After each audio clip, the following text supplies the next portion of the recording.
Good afternoon. My name is Todd Fernando. I'm currently halfway through completing a PhD in Medical Anthropology, and this is my third and last year as a resident of Warman College. It's also my 10th year at university, having previously finished degrees in the field of health science, education, and arts at Curtin University of Technology, the University of Sydney, and the University of Melbourne, respectively.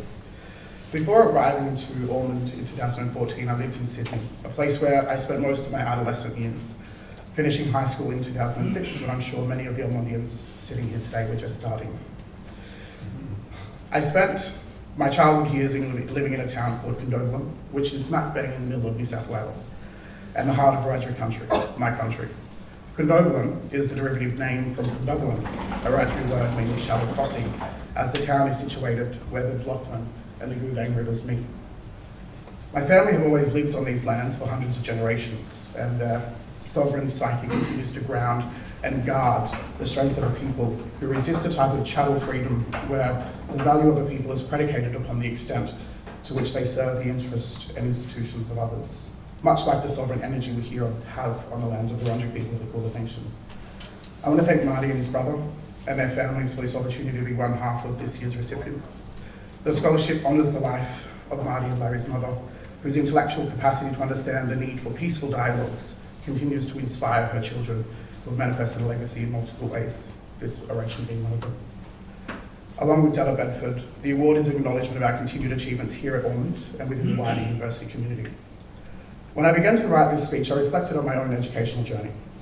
A chance encounter with a friend was the catalyst for me to walk through the gates of Ormond up the driveway to the place that I've now called home. During my time here, I've met many Indigenous students who set out to make a change.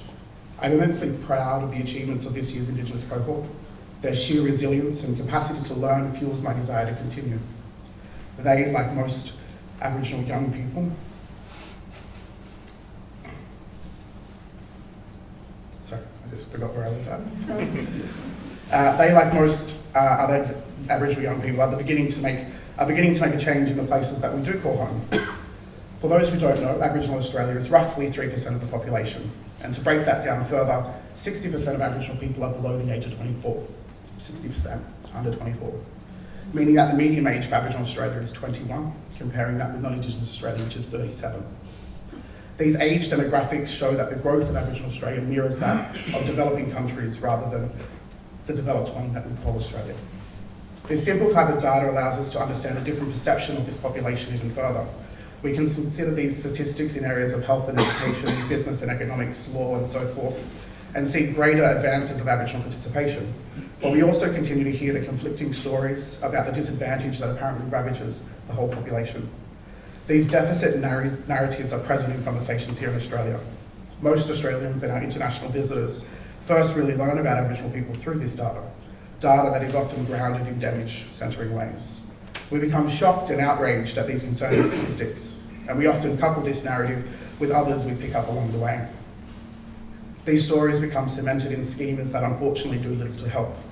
Novelist Chimamanda Adichie tells us that if we are only to hear a single story about another person or country, we risk a critical misunderstanding. She warns that if you tell a people what they are over and over again, that is what they become.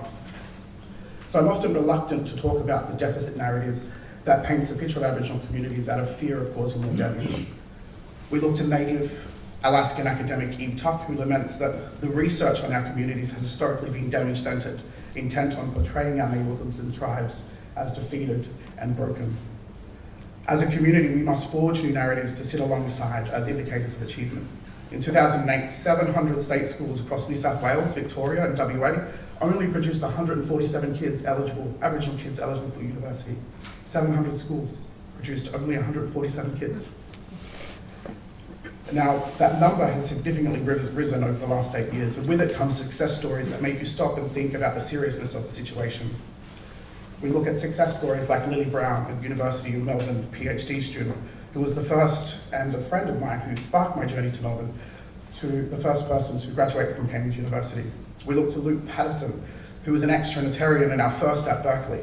We look to my Wiradjuri kin, Kathleen Jackson, one of our first PhDs at Harvard. And these are but three of many others who joined them on a journey at various leading institutions over the world. There is a growing sense of Indigenous intelligentsia here in Aboriginal Australia. Many Aboriginal people are widely becoming engaged in complex mental labour aimed at guiding, critiquing, and otherwise harnessing leadership roles that have shaped society's culture and politics. And they are doing that through the academy. The building of an intellectual community is an incredible and exciting journey, and one that I hope begins to diversify the thought that Aboriginal people can exist outside of sporting arenas and art exhibitions. That we too can be known for our epistemologies that guide and shape future research, to be done not in damaging ways, but in positive and impactful ways. This year, the University of Melbourne enrolled 317 Aboriginal students, our largest cohort ever. These students are studying in almost every discipline, ranging from undergraduate to postgraduate levels. We are supported by some of Australia's and Aboriginal Australia's sharpest minds, like Professor Marcia Langton, Pro-Vice-Chancellor of Engagement, Professor Ian Anderson, and leading cancer scientist, Dr. Misty Jenkins. And there are many more doctors and professors in Aboriginal Australia than ever before. These narratives start to challenge and change some of the damaging discourse about Aboriginal Australia.